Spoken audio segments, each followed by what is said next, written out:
your life. Shout hallelujah. Daddy, I want to thank you for this opportunity. I appreciate you so much. I said to myself and I said to my friends, I said, I'm coming to Nigeria, I'm not coming to sing. I won't sing at all. I'm here on holiday. But also, he told me when I was in the US, he said, you need to be in my friend's church. I said, okay, you are the only one that can do that. Okay, I will be here. I will thank God for His grace. Please appreciate my friends here in the house. He made it possible for me to be back to Nigeria after so many years. I feel like it's very time. Say we must be here this year. And here we are. I appreciate my brother, Honorable Ilori Adnoya, and his wife. He brought me all the way from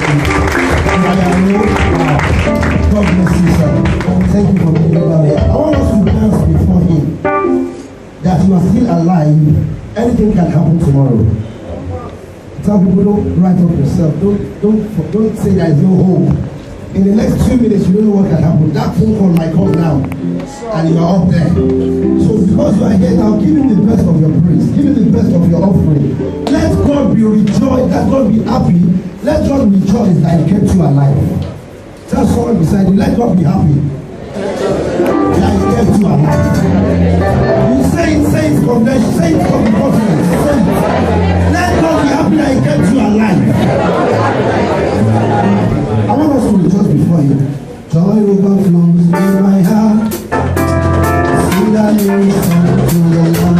How will I be? How will I be? You are not just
Bishop